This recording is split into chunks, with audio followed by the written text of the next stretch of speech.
and young son Pip. One day, quite by accident, William Tell found himself in a moment that changed the legend of William Tell. William Tell was as good a man as ever there was. He lived a simple, honest life in the hills of northern Switzerland with his wife and young son Pip.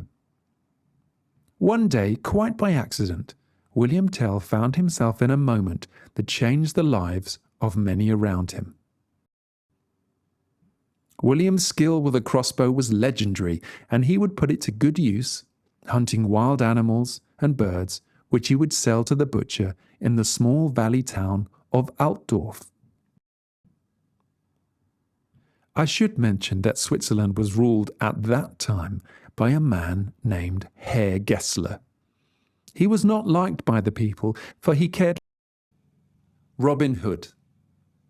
The lowly villagers of Papelwick woke one morning with heavy hearts. Jack Potterton sat at his kitchen table with his head in his hands, while his wife peeled potatoes into a bucket. "Mary, we barely have enough money to survive, and the sheriff's gone and raised taxes again." Mary nodded sadly as she walked to the door to empty the peelings. "King John's a bad 'un, and no mistake," she said. "We'll need a miracle to make it through winter." "King Richard would never have done this," said Jack, taking a swig from his cup. "Jack," said Mary, staring down at the front door step. "About that miracle." Jack joined Mary at the open door and looked down to see that there was on their doorstep a bag full of gold coins. Across the village, neighbours opened their doors and cried out.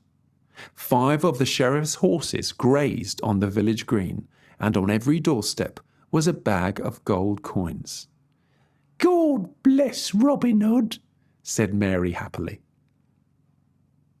Meanwhile, in the great hall of nearby Nottingham Castle, a mud-spattered soldier stood nervously before the sheriff.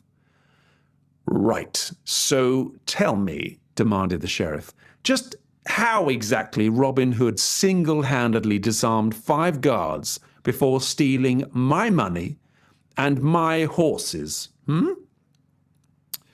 I don't know, Your Honour."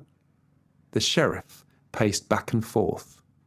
"Robin Hood's men are locked up in my dungeon, yet still he manages to take from me." Yes, Your Honour." "I expect he gave it all back to the poor." Yes, Your Honour." "You gibbering parrot, get out of my sight," shouted the sheriff, waving the soldier away. Maid Marian stood quietly alongside the sheriff's trusted men and prayed for the day that her cousin, King Richard, returned to power, and King John and the sheriff would be removed for good. "Come," she said, taking his arm. "How foolish this Robin Hood must be, to think he can possibly win against you." "Well, quite," said the sheriff, puffing out his puny chest. Marian led the sheriff out to the castle gardens. Once they were outside, the sheriff showed his true feelings. "This has to stop, Marian. He's made a fool of me for the last time." Marian nodded. "Yes, my lord, for the last time." "What will you do to show the people who is in charge?" Said the sheriff. "A good point. I'm sure I shall think of something clever." "Very well, Your Honour," replied Marian, smiling sweetly. Robin Hood was perched in a tree. A strange place for a lord, you might think, but since good King Richard travelled overseas, Robin and his friends had been outlaws. The only safe place for them now was Sherwood Forest. And as any bird will tell you, the safest place in any forest is in the trees. Robin had a secret camp. He lived there with Little John, a giant of a man, Will Scarlet, an excellent swordsman, and Friar Tuck, a man of the church who drank a bit too much and was handy in a fight. Together they made it their mission to cause as much trouble for the Sheriff of Nottingham as possible. to rob from the rich and give to the poor, and the people loved him for it. Though Robin found it much harder since his friends had been captured. He needed to break them free, but how? The sound of hooves on the dirt track below caused Robin to look down. He saw a cloaked figure on horseback. He pulled an arrow from his quiver and drew back his bow, aiming at the stranger's shoulder. The stranger would be unable to shoot back, but it wouldn't kill him. The rider stopped suddenly below the tree and then spoke. "Well, Robin of Locksley," said Marian, "are you going to shoot me or not?" Robin laughed. He and Maid Marian had been friends since childhood. "What brings you to the forest, my lady?" asked Robin, climbing down. "A chance, Robin. A good chance to get back at the sheriff once and for all, and to free our friends."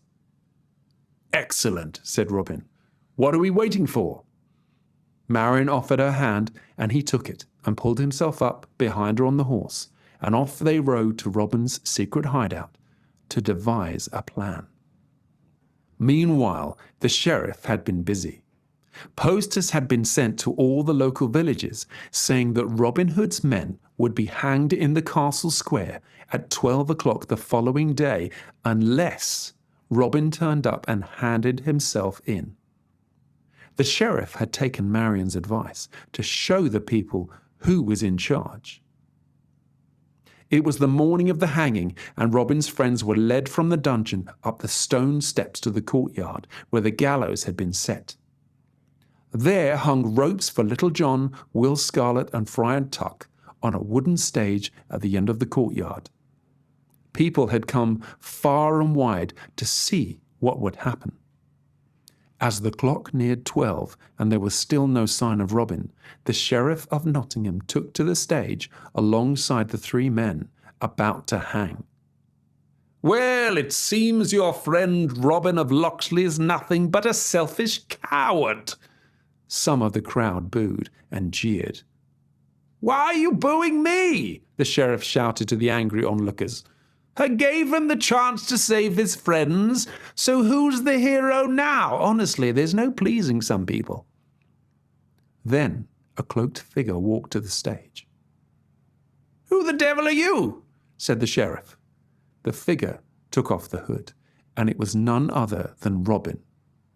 The crowd cheered before quieting to hear Robin speak. "I surrender. Let my friends go." "How surprising," said the sheriff with a smile. "I almost didn't think you would show." "Let them go," Robin repeated.